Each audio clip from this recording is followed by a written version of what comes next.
of these taxes existed 100 years ago, and our nation was the most prosperous in the world. We had absolutely no national debt and had the largest middle class in the world, and mom stayed home to take care of the kids. What has happened? Now, I want to introduce one of the workhorses of my group, Don Wall. Thanks, Donna. Before we get started this afternoon, I'd like to ask a question. It's great to see all the posters and things, particularly Flag Don't Tread on Me. Right on. That's outstanding. How many of you out here are veterans or current active members in the military? Can I see your hands? Outstanding. I'd just like to take a moment to thank each and every one of you for your sacrifice and your service to this country. Without you, we couldn't be here today. It would not be possible for us to do what we're doing right here and what's been done all across this great nation. Thank you so much. Now, today, we come together to express our frustration with our government. This is one of the rights that our founding fathers gave us. It's a little thing called the First Amendment. It's the right to gather peacefully and express an opinion, express an idea. Many have dismissed the Tea Parties as unnecessary. Some of the mainstream media have even called them a nuisance. But we all know better than that, don't we? Yeah. They're not. It's a necessary part of our government. It's a necessary part of who we are and what we are. We're not going to let them take it away from us. By the way, let me make this very clear. There's nothing partisan about this event. Today, there are no Republicans or Democrats, conservatives or liberals or independents. We're just concerned citizens. Concerned citizens called Americans. See, what we're talking about today is an American issue. We're concerned about the lack of fiscal responsibility that Washington has shown these last few days. Enough is enough. We've sat quiet long enough. I know that I certainly did and have. I kept saying, surely that won't happen here. Surely they won't do that. But you know what? They did, they have, and they are. And enough is enough. It has to stop. See, we're fed up with the same thing that our founding fathers were fed up with back in 1773. The difference was they didn't have any representation. Today, we've sent men and women to Washington to represent us that have forgotten what it's like to be a real citizen. Forgotten what it's like to buy their own gas. You remember $4 gas last year? Do we want to go back to that? I certainly don't. There you go. Now, we don't oppose, today anyway, any specific legislation, and we're not going to talk about any specific person necessarily, although I think we all know who some of them are. As a matter of fact, there are a few folks I'd like to call by name that we can trust, that we are glad that they're there representing us. We have one of them with us here today, Cleo Duncan. Yeah. Another good person that we have is our state representative, Mike Pence. These are people that still remember what it's like to be people, to be real Americans, to be citizens, and suffer through those things that we suffer with day to day. But today we're going to be addressing a broader philosophical implication of our government that's grown far too big, far too oppressive to each and every one of us. They're far too distant from the very citizens that they tax, you and me. And it goes even further than that. If you look at what's happened recently, they've even taxed our grandchildren. And even our grandchildren that aren't born yet. I say enough is enough. See, our government expects us just to follow along. That we'll be like sheep. Whatever they say, whatever they do, they say it's for our best. They have our best interests in heart. I've talked to some of these folks. They don't have my best interest in heart. Let's just take a look at a few of the things that they've implemented or that they plan to implement. How about the opposition to displaying the Ten Commandments in public? Folks, whether we want to admit it, whether we want to agree to it or not, this country is based on Christian foundations. The Ten Commandments are a part of our heritage. Yeah. Our founding fathers thought that, our founding fathers believed that, and that's why you see them on nearly every public building in Washington, D.C. and all across this great land.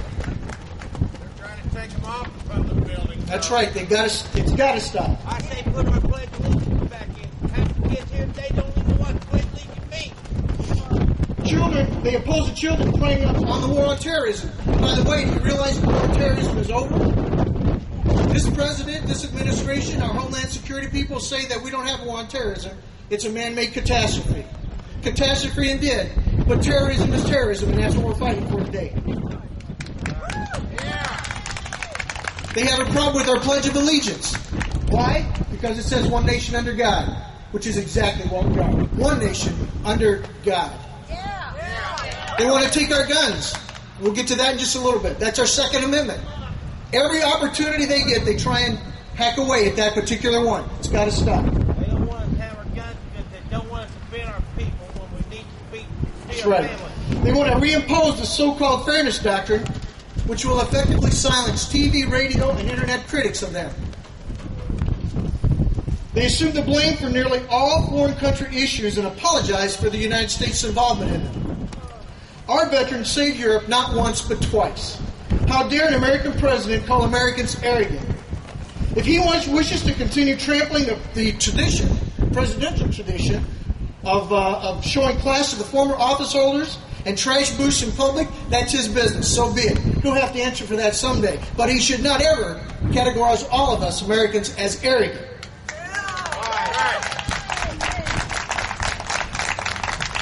Ours is not a history of arrogance. It's a history of courage, self-sacrifice, and honor. There's also a move to make a private federal police force, funded and trained just as well as our military, that answers only to the president. Does that sound familiar? Let me remind you, 2 words, stormtroopers. Perhaps there will never be such a federal police force, but it's certainly worth watching and listening and being careful that it doesn't happen. We don't need that to happen here. How about the executive order to close Gitmo without a plan? You just write on a piece of paper, we're going to do this, and then these former terrorists are going to go somewhere. How about next door to you? How about next door to the White House? Got an idea? Murtha said he'd take them. Let's send them to Pennsylvania. How about the unconstitutional tax law that targets a specific group of people? Now, I'm talking about the AIG executives who got their $1 million bonuses. Now, whether you agree with that or not, the problem is that our government took it upon themselves to tax a particular group of people. The Constitution specifically says you shall not tax a group or individual person for any purpose. They've broken their own constitutional laws. Aren't they paying attention? Don't they know what it says? No, they just cover up doctor papers. But you see, the problem is this. I love this country. I really do. I've loved it for a very long time. I feel that the government has become too oppressive in its size and in its power. The Constitution was written so that the federal government would have oversight over things like war. The states are autonomous. In other words, we control our own destiny. But of late, the government's tried to push their nose into what we do and what we say. It's got to stop. They need to back off. They need to read the Constitution. We're told taxes would be decreased to 95% of the wage earners. 95%. Do you know what I heard this morning? That bill is dead. It's not going to happen.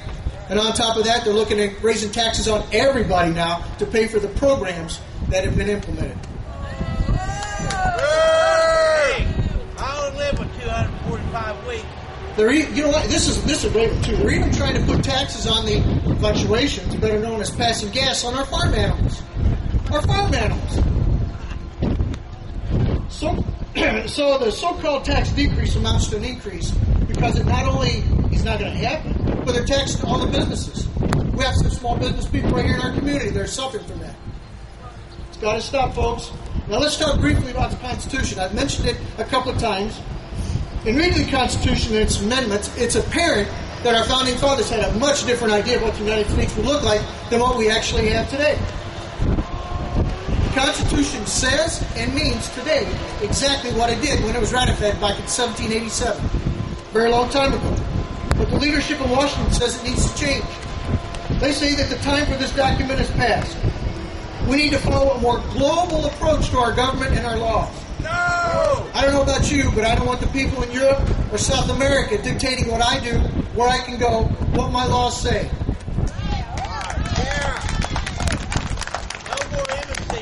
Remember, these people, when they were put into office, they took an oath that said, I swear to uphold and protect the Constitution.